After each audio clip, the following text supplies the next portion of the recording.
ఓం శ్రీ గురుభ్యో నమః. హరి ఓం.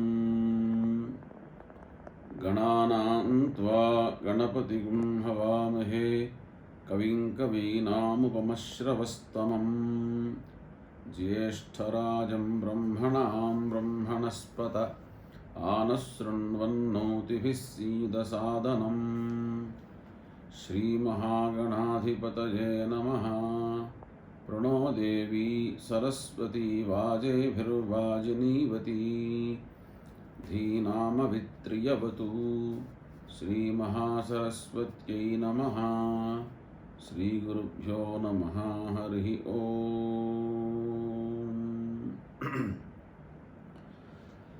सदाशिवसमारम्भां शङ्कराचार्यमध्यमाम् अस्मदाचार्यपर्यन्तां वन्दे गुरुपरम्पराम्. कामकोटिमहापीठकामाक्षी पूतमूर्तये चन्द्रशेखररूपाय भक्ततीर्थाय ते नमः. अस्मत्श्रीगुरुचरणारविन्दाभ्यां नमः. పరమాచార్య స్వామి వారి దివ్య ఆశీస్సులతో పరమాచార్య అమృతవాణి అనే పేరుతో మనం నిత్యము కూడాను కొన్ని సద్విషయాల్ని చెప్పుకుంటూ ఉన్నాం. దాంట్లో భాగంగా నిన్నటి రోజున భాషాంతరీకరణ, భాష వల్ల ప్రయోజనమేమిటి అనేటువంటి కొన్ని అంశాలని చెప్పుకుంటూ సమస్త భాషలకి మూలస్థానీయమైనటువంటి మాతృస్థానీయమైనటువంటి సంస్కృతం చాలా గొప్పదని, అటువంటి సంస్కృత భాషని మనం కనుక కాపాడుకుంటే తద్వారా మన సనాతనమైనటువంటి సంస్కృతిని కాపాడుకోవచ్చు అన్న విషయం నిన్న చెప్పుకోవడం జరిగింది. ఈ రోజున ప్రధానంగా మనస్సుకు సంబంధించినటువంటి కొన్ని విషయాల్ని పరమాచార్య స్వామి వారు చెప్పినటువంటి అనుగ్రహ భాషణం ఏదైతే ఉందో దాన్ని తెలియజేయబోతున్నాను. మనో బ్రహ్మేతి వ్యజానాతు మనసోహ్యేవ ఖల్విమాని భూతాని జాయంతే మనసా జాతాని జీవంతి మనః ప్రయంత్యభిసంవిశంతీతి అని వేదంలో కూడా మనం చెప్పుకున్న ఒక కథలో పరబ్రహ్మతత్వం ఏది అని ఆ తండ్రిని ఆయన అడిగినప్పుడు మనస్సుని బ్రహ్మగా ఉపాసన చెయ్యి, మనస్సే పరబ్రహ్మము అని చెప్పడం జరిగింది. లోకంలో మనం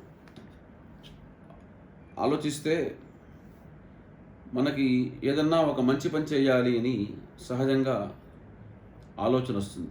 ఎంత చెడ్డవాడికి కూడా ఒక్కొక్క మారు సత్కర్మాచరణ చేయాలి, సద్విషయం వినాలి, సద్విషయం పఠనం చేయాలి అన్న ఆలోచన వస్తూ ఉంటుంది. ఆలోచనకి మూలం మనస్సు. కానీ ఏకాగ్రత అనేటువంటిది అంత సులభంగా రాదు. దీనికి కారణం ఏమి అంటే మనస్సు యొక్క చాంచల్యం.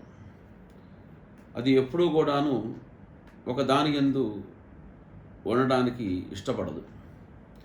ఉదాహరణకి ఈ అరగంట మనం చెప్పుకుంటే ఈ సత్సంగం వినడానికి కూడా మధ్యలో అనేక విషయాల్ని ఆ మనస్సు చోదం చేస్తూ ఉంటుంది.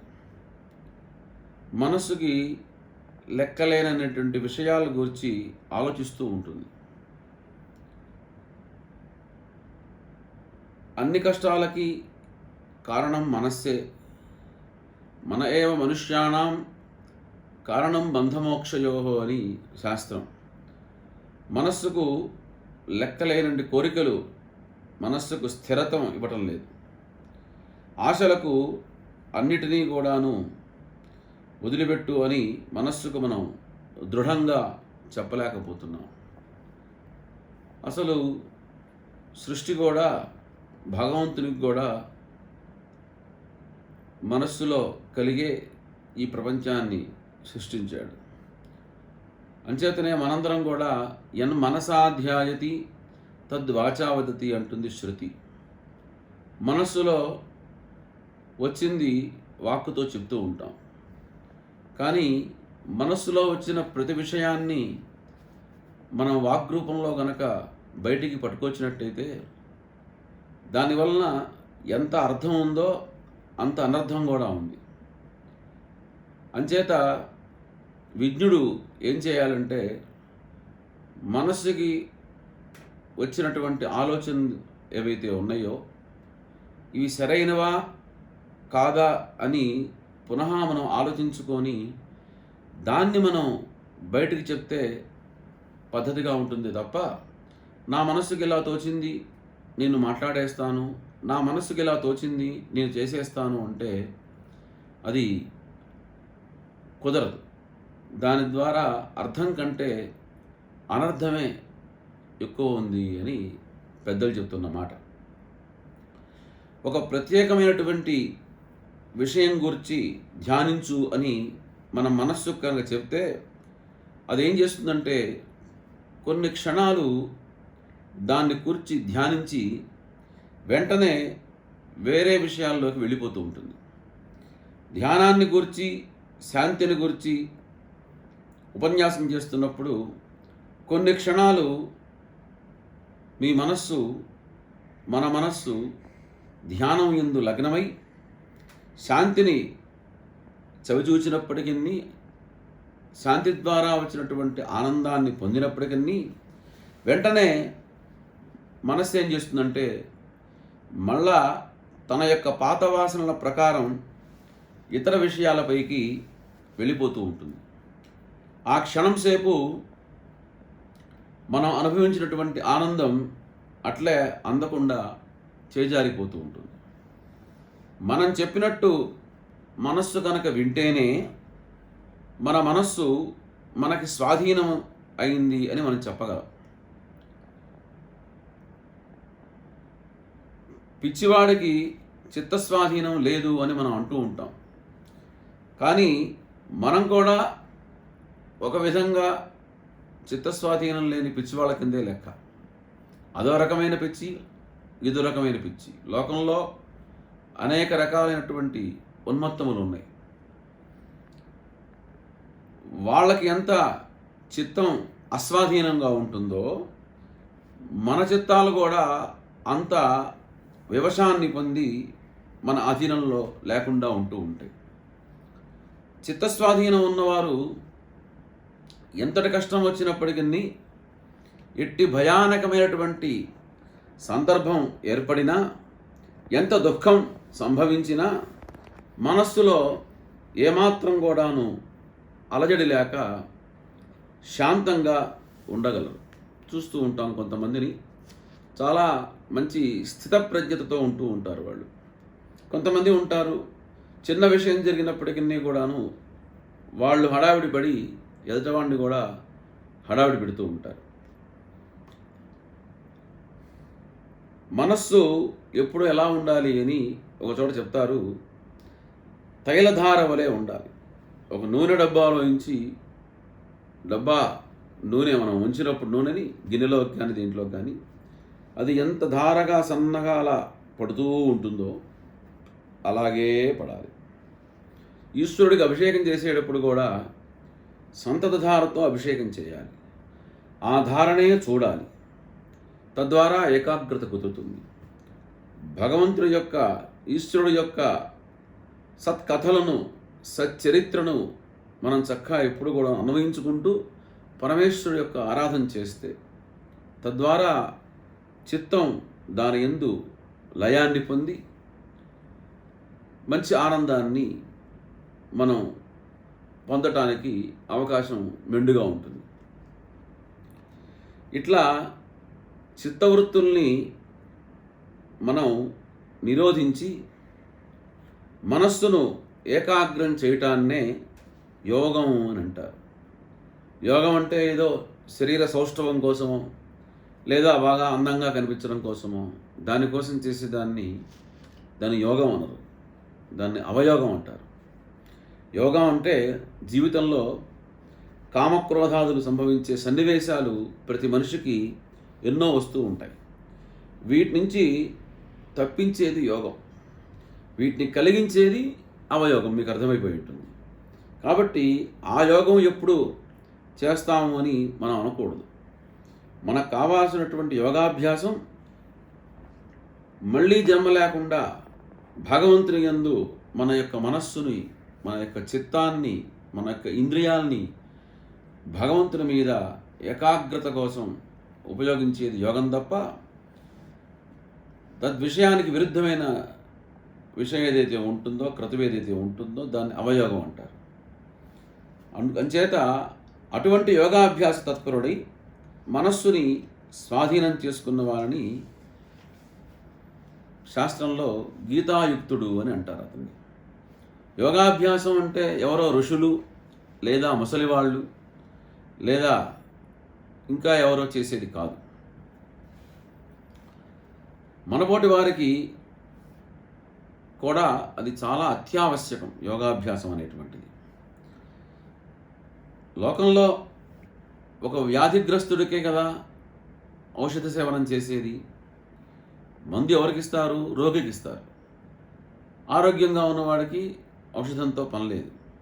అలాగే మనందరం కూడాను భవరోగాలతో నిండిపోయి ఉన్నవాళ్ళం. భవరోగం, సంసార రోగంలో పడి కొట్టుకుంటున్న వాళ్ళం.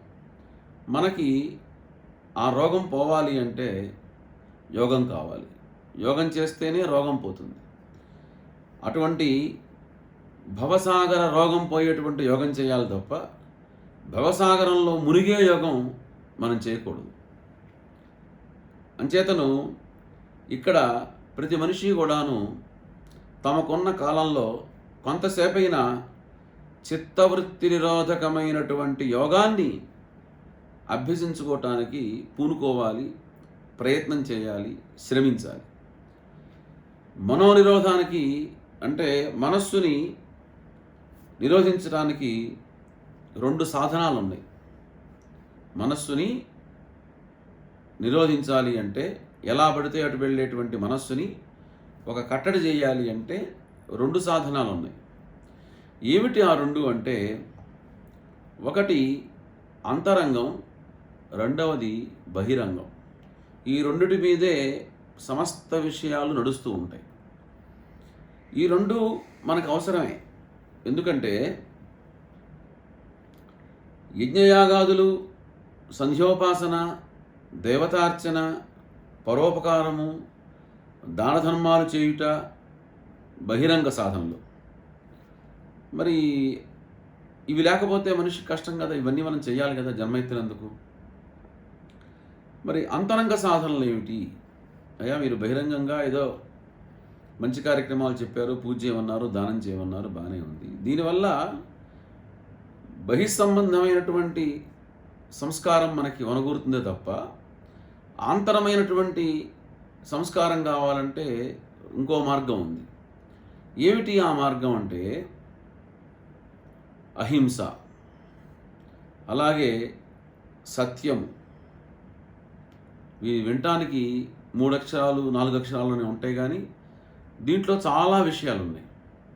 అహింస, సత్యము, ఆస్తేయము, శౌచము, ఇంద్రియ నిగ్రహము. ఈ 5టిని కనుక మనం సాధన చేయాలి. ఈ 5టిని కూడాను అంతరంగ సాధనములకు ఉపాంగములు అంటారు వీటిని. ఏ వ్యక్తి కానీ ఏ జీవికి కానీ ఎటువంటి కీడుని మనం ఆలోచించకుండా, ఎటువంటి కీడు మనం చేయకుండా భూతదయతో, ఎందుకంటే సమస్త భూతముల యందు దయతో ఉండాలి. భగవత్పాదుల వారు షట్పదీ స్తోత్రంలో భూతదయాం విస్తారయ తారయ సంసార సాగరతః, సమస్త భూతముల యందు దయతో మనం ఉంటే తద్వారా ఈ సంసార సాగరంలో నుంచి బయటపడతాం. అంచేత భూతదయతో మనస్సు పరిపూర్ణమైనటువంటి ప్రేమపూర్ణంగా చేసుకోవటమే అహింస. అహింస అంటే ఏమిటి? ఎటువంటి భూతములకి కూడాను మనం ఎటువంటి హాని తలపెట్టకుండా పరిపూర్ణమైనటువంటి మనస్సుతో, మన శరీరం మీద ఎటువంటి వాత్సల్యం ఉంటుందో, మన భార్యాపుత్రాదుల యందు ఎటువంటి వాత్సల్యం ఉంటుందో అటువంటి వాత్సల్యం నిన్న చెప్పుకున్నాం ప్రహ్లాదుడి గురించి. ఆత్మవత్ సర్వభూతానాం ఏకః ప్రియ సుహృత్తమః. ఇటువంటి వాడయ్యా ప్రహ్లాదుడు అంటే లోకంలో ఉండేటువంటి సమస్త పదార్థముల్ని కూడాను తన అనేటువంటి భావంతో ఉండేటువంటి వాడు. ఆ విధంగా మనం చూసుకోవాలన్నమాట. దాన్నే అహింస అంటారు. మనోవాక్కాయ కర్మలతో యథార్థ చింతన, ఏదైతే సత్యం ఉందో దాని గురించి చింతించటం. అసత్యం గురించి మనం మాట్లాడాల్సిన పనే లేదు. అటువంటి ఆచరణములే సత్యము అంటారు. ఆస్తేయం అంటే దొంగతనం చేయకుండా ఉంటాం. దొంగతనం చేయటం అంటే ఎవరింటికో వెళ్ళి కాజేయక్కర్లేదు, ఏ బ్యాంకుని కూడా దోచక్కర్లేదు. పరుల సొమ్మును మనం స్వీకరించాము అంటే ప్రత్యక్షంగా కానీ పరోక్షంగా కానీ దాన్ని దొంగతనం అంటారు. అలాగే మన దగ్గర ఎవరన్నా పనిచేస్తే వాళ్ళకి సరైనటువంటి ద్రవ్యాన్ని గనక ఇవ్వకుండా మిగుల్చుకుంటే దాన్ని కూడా దొంగతనం అంటారు. దొంగతనానికి అనేక మార్గాలు ఉన్నాయి. చాలా విషయాలు ధర్మశాస్త్రంలో అడుగడుగునా మనం ఆలోచిస్తే ఏదో ఒక విషయంలో ఏదో రకంగా దొంగతనం చేస్తూనే ఉంటాం మనం. అవన్నీ చేయకోకుండా జాగ్రత్తగా ఉండగలగటమే దాన్ని ఆస్తేయము అంటారు. పరద్రవ్య అపహరణ చేయకుండా మంచి వైరాగ్య నిరతిలో ఉండాలి. ఎవరన్నా ఇచ్చినా కూడా మాకొద్దులేండి, ఇది మేము స్వీకరించలేము అని చాలా సున్నితంగా వాళ్ళ యొక్క మనస్సుని ఎటువంటి ఇబ్బంది పెట్టకుండా పరమాచార్య స్వామి వారి దగ్గరికి అనేక మంది భక్తులు వచ్చి, ఆ రోజుల్లో మా చిన్నతనంలో చూస్తుండేవాళ్ళం, బంగారపు కాసులు తెచ్చి పోస్తే కూడా వాటి యందు అలా చూడటం కూడా మేము ఎరగం. వాటిని ముట్టుకుండేవారు కాదు, చూసేవారు కాదు, దాని గురించి ఆలోచించడం కూడా లేదు వారికి. అంత గొప్పగా ఉండేవారు. అట్లా మనం ఉండగలుగుతామా, సాధ్యమా అంటే దాని అలవాటు చేసుకోవాలి. అట్లాగే ఆహార శుద్ధి, దేహశుద్ధి, ఎప్పుడూ కూడాను శరీరాన్ని శుభ్రంగా ఉంచుకోవటం, పర్వదినాల్లో నదీ స్నానం చేయటం, అట్లాగే ఆకామావై ఆషాఢ పౌర్ణిమ, కార్తీక పౌర్ణిమ, మాఘ పౌర్ణిమ, వైశాఖ పౌర్ణిమ ఇట్లాంటి రోజుల్లో ప్రత్యేకంగా సముద్ర స్నానం చేయమని చెప్పారు. వీటి రోజుల్లో ఎప్పుడు పడితే అప్పుడు సముద్ర స్నానం చేయకూడదు. సో అటువంటి పర్వదినాల్లో సముద్ర స్నానం చేయటం, గంగాది తీర్థముల్లో నదీ స్నానము చేయటం, ఇటువంటివన్నీ కూడా చేస్తూ శరీరానికి మంచి పవిత్రతనివ్వాలి, శౌచాన్ని ఇవ్వాలి. శౌచం అంటే ఏదో సెంట్లు పూసుకోవటాలను, సబ్బులు పూసుకోవటం, పౌడర్ పూసుకోవటం వల్ల శౌచం రాదు. మంత్రం ద్వారా దేవతా తీర్థముల్లో స్నానం చేస్తే తద్వారా శరీరానికి శుద్ధి వస్తుంది. ఇంద్రియాలకి ఇష్టం వచ్చినట్టుగా అవి ఇంద్రియాలు పరిగెత్తుతూ ఉంటాయి. ఏదన్నా వస్తువు చూస్తే తినాలి అనిపిస్తుంది, ఏదన్నా వస్తువును చూస్తే పొందాలి అనిపిస్తుంది, ఏదైనా వస్తువును చూస్తే ధరించాలి అనిపిస్తుంది. ఇటువంటి విషయాల్లో మనస్సుకి ఇచ్చ వచ్చినట్లుగా దాన్ని మెలగనీయకుండా నియమమైనటువంటి వ్యాపారబద్ధములుగా చేయుట దాన్ని ఇంద్రియ నిగ్రహము అంటారు. ఈ ఐదును కూడాను మనకి సామాన్య ధర్మంగా వీటిని అనుష్ఠించాలి అని మనకి ధర్మశాస్త్రం చెప్తూ ఉంది. ఎందుకంటే ఇవేమీ చేయకుండా మనస్సు మన స్వాధీనంలోకి రాదు. చిత్తశుద్ధి లేకపోతే మనం ఏం చేసినప్పటికీ ఎటువంటి యోగములు చేయడానికి కూడా మనం అనర్హులం. ఆత్మశుద్ధి లేని ఆచారమది ఏలా, చిత్తశుద్ధి లేని శివపూజలేలా, భాండశుద్ధి లేని పాకమేలా అని మనకి చిన్నప్పుడు మనందరం చెప్పుకున్నవాళ్ళం. కాబట్టి భగవంతుడి దగ్గరికి వెళ్ళాము అంటే శరీరం అక్కడ ఉన్న చిత్తం ఎక్కడెక్కడెక్కడో వ్యాపారం ఏం చేస్తుందో, వీళ్ళ దగ్గర వాళ్ళు ఎట్లా ఉన్నారో, వీళ్ళు ఎట్లా ఉన్నారో అని మనం కనుక ఆలోచించినట్లయితే మనకి దానివల్ల చేసిన ఫలితం రాదు. పూజ చేసినటువంటి ఫలితాన్ని మనం పొందలేము. కాబట్టి ఆ చిత్తానికి అనవసరమైన విషయాలు ఏవైతే పడతాయో వాటిని ఎప్పటికప్పుడు మనం ఆ బూజుని దులిపేసేయాలి. చిత్తాన్ని పరిశుభ్రంగా ఉంచుకోవాలి. తద్వారా ఇంద్రియ నిగ్రహం కూడా అలవరుచుకోవాలి. ఏకాగ్రతతో మనస్సుని స్వాధీనపరుచుకొని తద్వారా కనుక భగవదారాధన, భగవదర్చన, భగవదుపాసన, భగవద్ధ్యానం, భగవంతుని యొక్క భజన ఇవన్నీ కనుక చేసినట్లయితే మనకి సరైనటువంటి యోగం కలిగి తద్వారా ఉత్తమమైనటువంటి స్థితిని పొందటానికి అవకాశం కలుగుతుందని మనకి మహర్షులు తెలియజేశారు. ఆ ప్రకారంగా ఉత్తమమైనటువంటి జన్మ ఎత్తినటువంటి మానవులమైన మనం అన్నీ చేస్తున్నాం కానీ సక్రమంగా చేయట్లేదు. అది సక్రమంగా చేసి ఆ సత్ఫలితాన్ని మనందరం కూడా పొందుగాక అని పరమేశ్వరుని ప్రార్థిస్తూ సర్వం శ్రీ గురుపరదేవతార్పణమస్తు.